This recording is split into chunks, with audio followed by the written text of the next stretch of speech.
Good morning. Good morning. I hope you are well today. If you are just stumbling on my page, my name is Donna. I am a mom, a nana, a struggling grad school student who's a little short on sleep right now. I'm studying my Master of Science in Clinical Mental Health Counseling.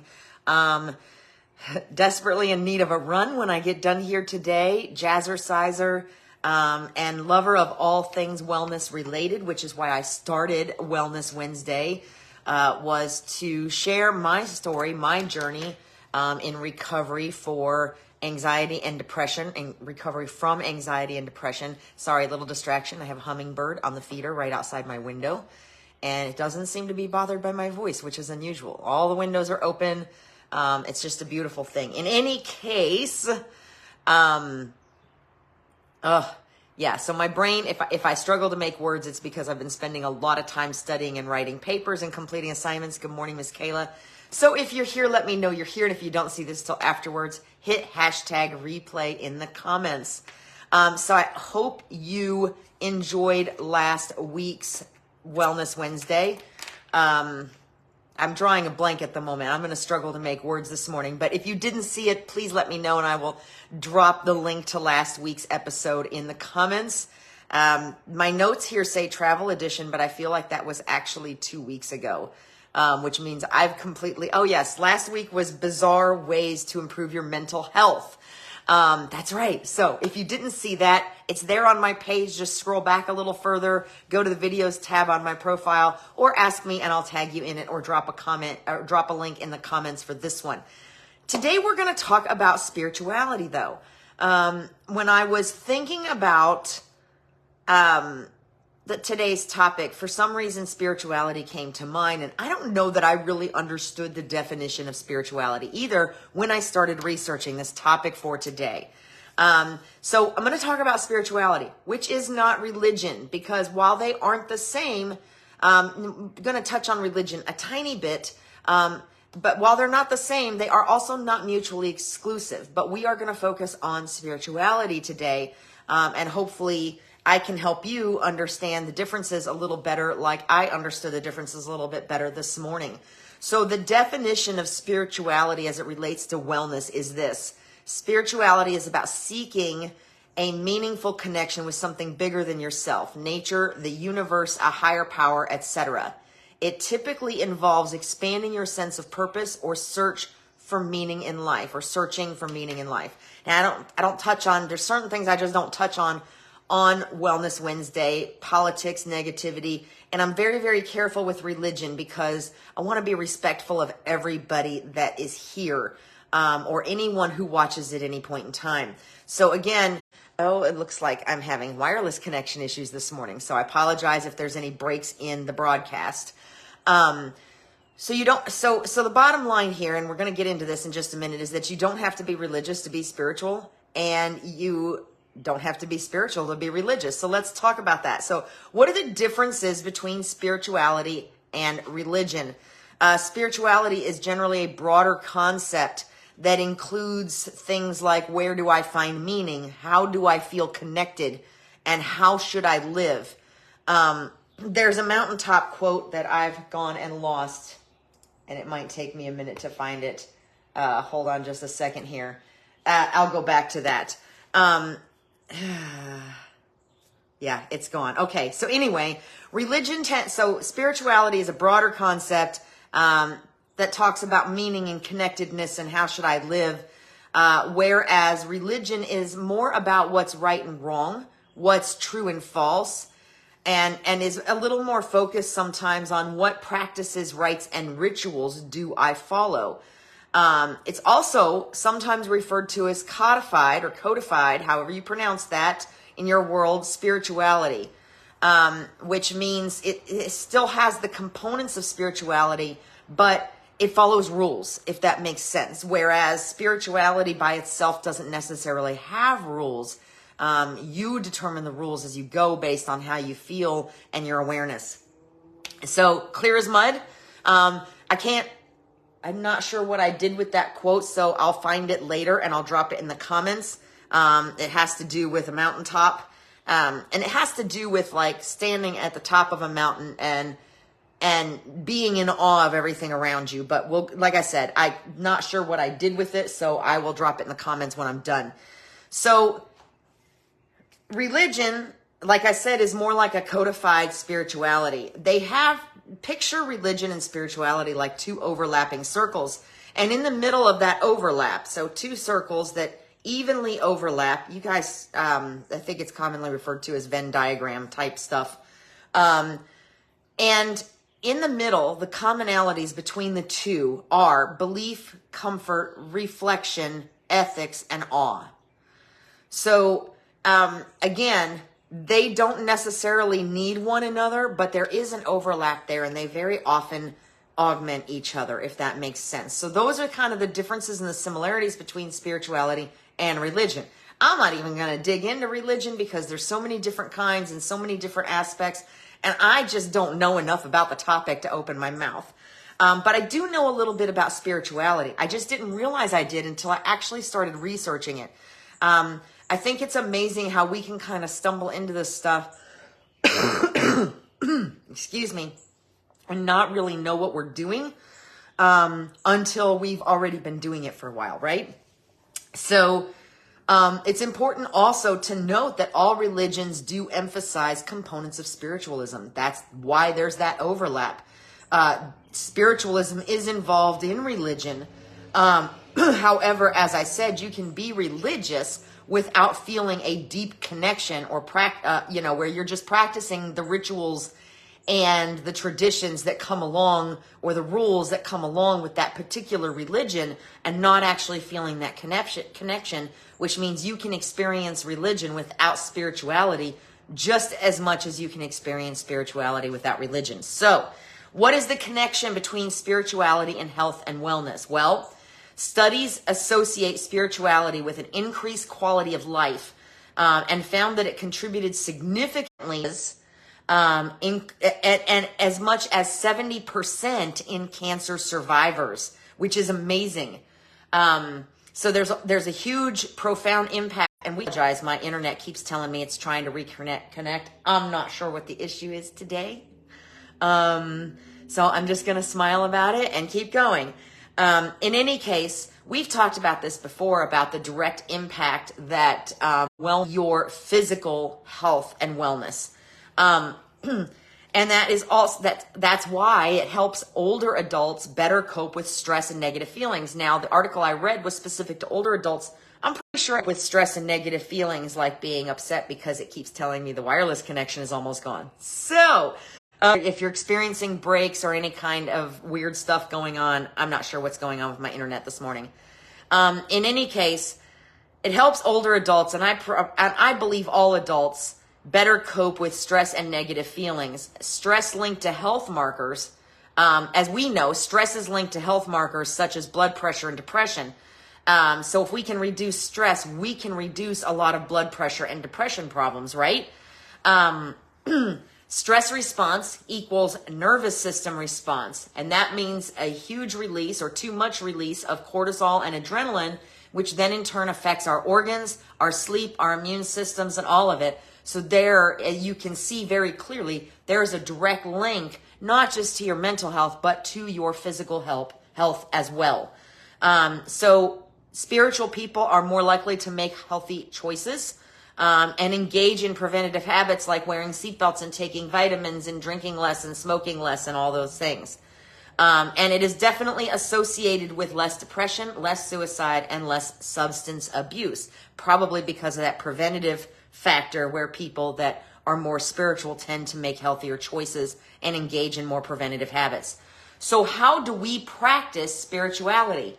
Well, this is where it's funny because I was surprised, but I really shouldn't have been surprised because this is a recurrent theme when we talk on Wellness Wednesdays about different strategies and methods for being well or dealing with stress or dealing with mental health issues or whatever. And those are, how do you practice spirituality? Meditation, prayer, yoga, journaling, time in nature, mindfulness, creative expression, time alone, reflection, community service, and gratitude. All things that we have discussed here in Wellness Wednesday repeatedly over and over and over again. So while I was surprised and I was like, wow, I'm already doing all this, at the same time, I wasn't surprised at all, and I shouldn't have been, and neither should you. So how can we do that? Well, I've talked many times about meditation, and just to be clear, one of the most common conversations I have about meditation, which I have not been doing consistently lately and need to start because it definitely has a profound effect on how I handle my grad school stress and other stressors around me. There is a common misconception that your brain has to be clear, your mind has to be clear in order for you to meditate. No. There is actually, I did an episode of Wellness Wednesday on meditation, and if you need to see it, it's just the basics. It doesn't dig in too hard, but if you need to see it, I can tag you in it, or find it and share it with you. So let me know, send me a message, comment, and I'll figure out which video of the many that it was, of the 80 that it was, and I will make sure that you know how to find it. But contrary to popular belief, your mind does not have to be clear. Yes, that's, we can go out to the end of the dock, Kayla. I've done that before, Eric and I did that last year, meditated at the end of the dock because I was actually in a meditation challenge at this time last year. Maybe I need to start one again. Maybe you can help me, Kayla. In any case, your mind does not have to be clear to meditate. That is a misconception. Meditation actually helps to clear your mind as you become more practiced. You can't just sit down and meditate. Well, some people can, I suppose, for 10 minutes out of the blue. And you know, if you're like a squirrel in the middle of the road trying to make decisions and expect to be able to sit there for 10 minutes and not think about anything that isn't related to the meditation. It's not reasonable. Everything takes a little bit of practice and a little bit of expertise. Meditation can help bring you to a place of clarity in your mind, but you don't have to be there in order to do it. That is a common misconception and probably something that frequently keeps people from trying to meditate. I know it kept me from trying it for a very long time. So meditation does not require your mind to be clear. It is very beneficial, even if it's just because it quiets you for a couple of minutes. So give it a try.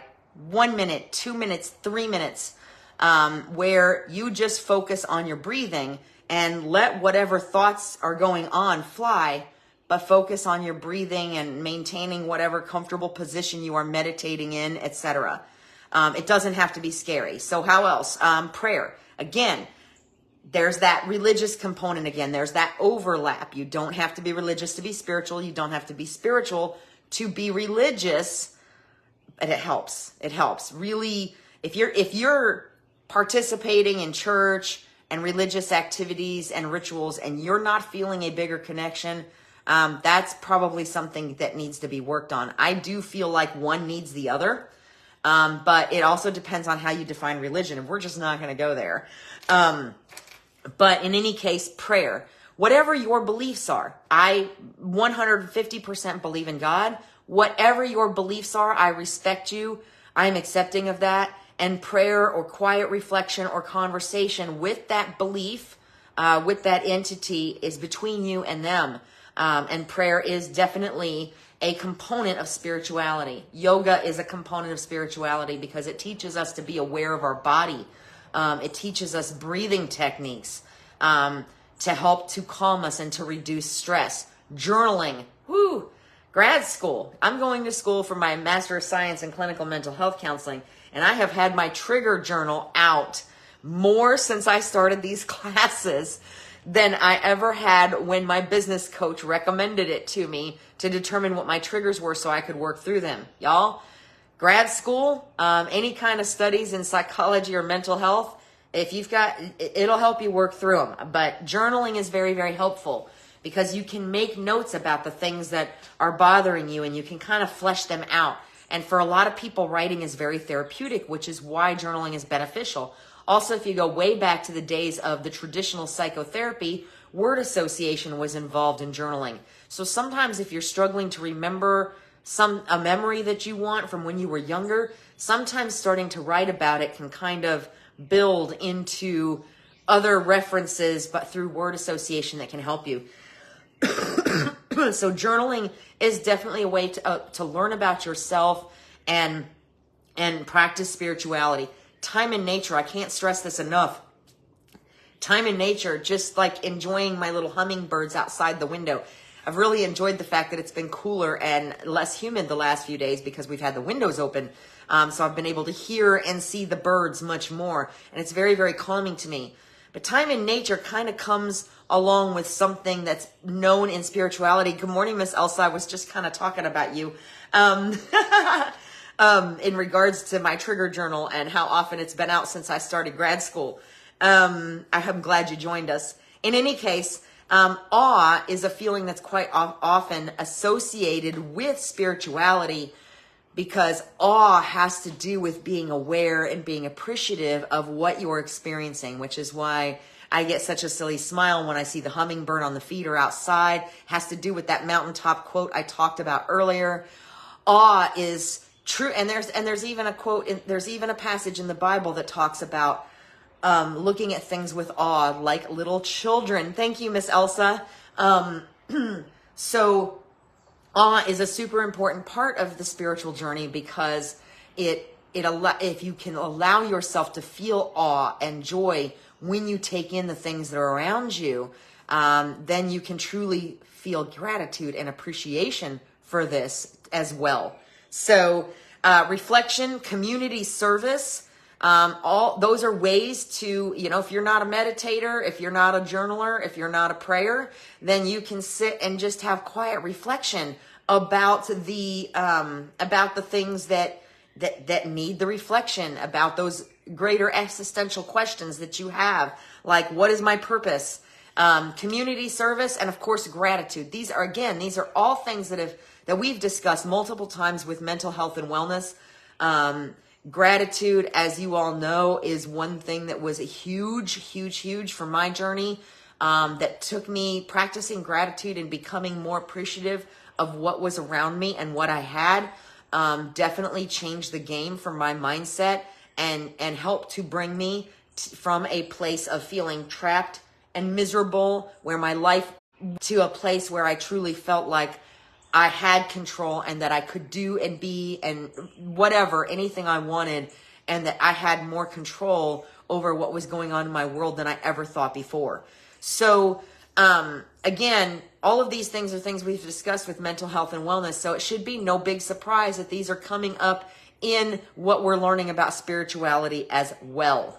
Okay, so, other ways to learn and practice: read about it, learn about it, write about it. Devour information. If this has piqued your interest, start doing a little research of your own. Shoot me a message. I'll share the links that I use to research this. Start small. Start to read about it. Start to learn about it, because the more you read about it, the more your brain and your heart are either going to go, yes, this makes sense, or no, this is not for me. More than likely, you're going to find something in there that makes sense.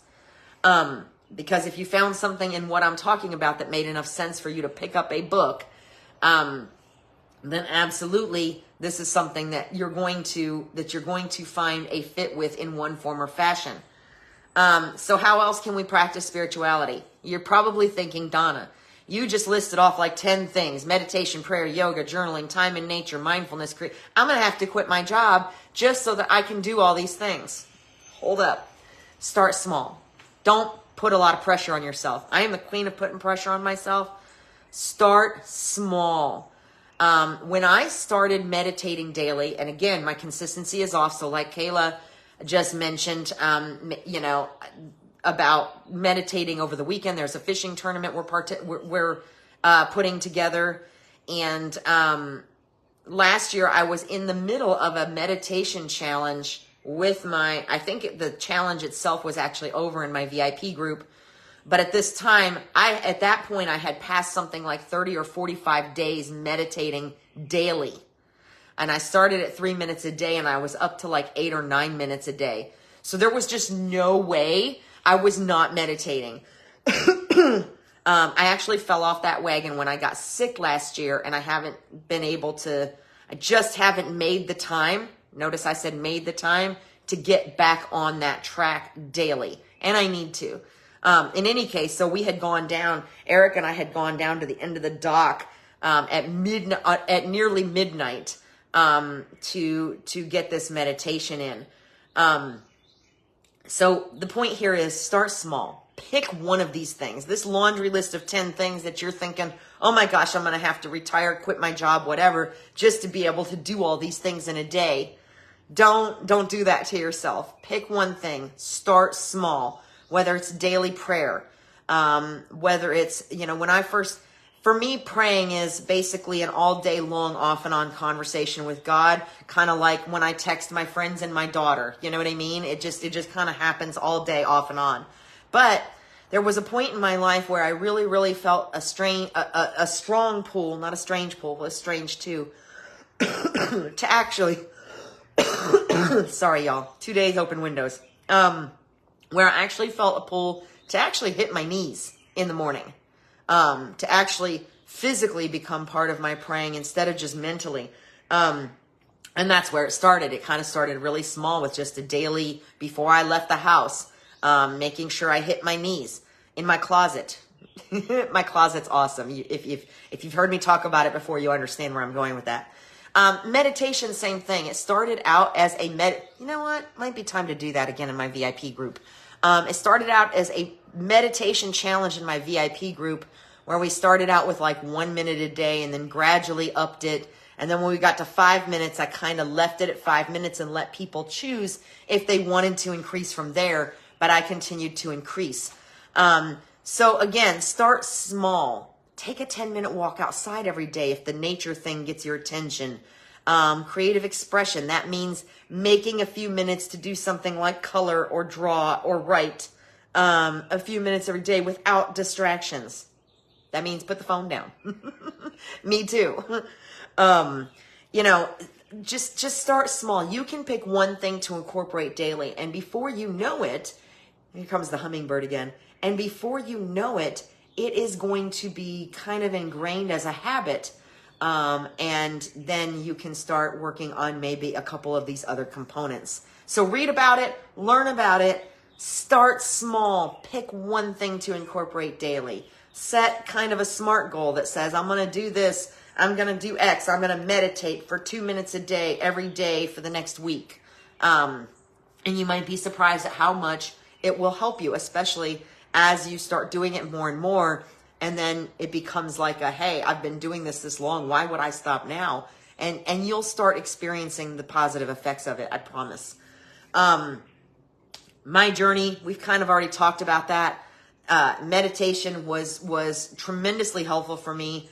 The awe I definitely feel every time I see a bird, every time I see a new flower, every time I see any of those things.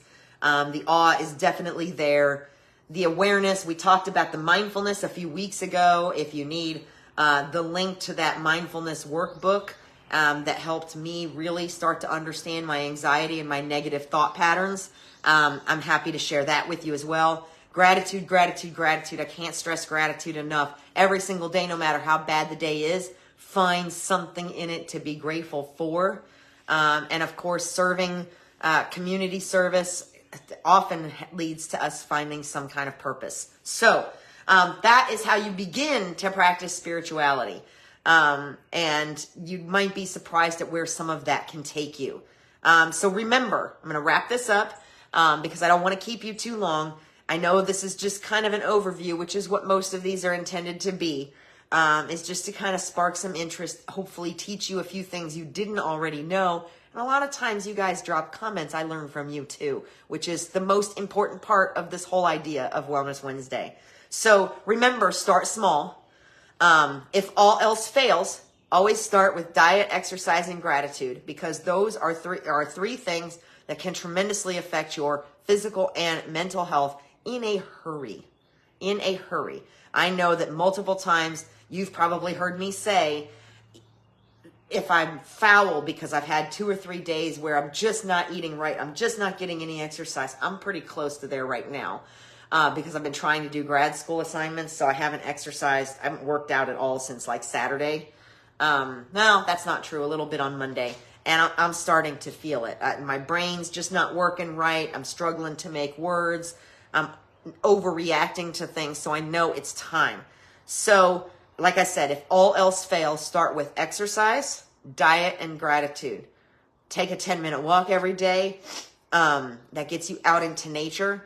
Try to eat as clean as you can for the next couple of days. Usually just a workout or two and clean eating for 24 hours will just turn me around completely and always impact that feeling gratitude and finding gratitude will have. Good morning, Miss Michelle. Anything that you do that makes you feel peaceful or happy is good for your health. Just remember that. Whether it's walking outside, gardening, whatever, it doesn't have to be a 1-hour workout at a group fitness class. It doesn't have to be, you don't have to run for 5 miles. Anything you do that makes you feel peaceful or happy is good for you, especially if it involves moving your body. Remember that spirituality does not replace medical help when needed. These kinds of things like the meditation prayer, these are designed to augment, which what I mean by that is, can it absolutely keep you from needing medical help? Absolutely. But if you need medical help, you need to seek it, whether it's mental health, whether it's physical health. If you need medical help, you need to seek it. But remember that these practices are designed to complement. And yes, over time, depending on what your lifestyle looks like and what your individual unique circumstances look like, can these practices help get you off of medication for high blood pressure, things like that? Yes, but this is not intended to replace out of the gate. Remember that. These are things you can practice whether you're on medication or not. No matter what is going on, you can practice simple spirituality, mindfulness, prayer, meditation, gratitude, and you'll find that it benefits anything else you're doing. Remember, this is an augmentative thing. And remember, finally, the last thing, religion is not a requirement here. You can be religious and not feel the connection that you can feel from spirituality, and you can practice spirituality without being part of an organized religion. And that's the way I like to put it a little bit better, is organized religion. A lot of people attach the term religion with faith. I don't have a problem with that. I have a tremendous amount of faith. I do not practice organized religion. I know there's a lot of different schools of thought on that. I don't want to dig into that here, but I want you to know that whatever your beliefs are, spirituality is something that you can practice that will at some point overlap with your beliefs in a positive way, more than likely in a positive way. But if you're not sure, just like I would tell you if you're not sure about something physical to check with a doctor, then if you have someone that you speak to about these things, talk to them. You might be surprised to learn how many components of spirituality are actually incorporated into most religions. So I hope you found that helpful. I know that that's a lot of information, and a lot of it may sound like woo to some of you, you know what I mean? But again, there's things that are repeatedly used in wellness strategies, in health strategies, in recovery strategies. These themes that you are hearing about in spirituality are repeated over and over and over again in how people deal with health issues and how people deal with stress and how people deal with mental health issues. So it seems like that should tell us there's something here. It's worth checking out, right? So if you found this helpful, please share. If you have any questions, please feel free to message me, drop a comment. I will find that quote that I couldn't find at the beginning, and I will put it in the comments for you about the mountaintop. And if you want to see the bizarre ways to improve your mental health, you might find some of these spiritual things were on there as well. Let me know, and I can tag you in the video, tag you in the meditation video that I did several months ago, or share the link with you or whatever. In any case, I hope you have a fabulous Wednesday, and most importantly, be well, and I'll see you next week. Bye.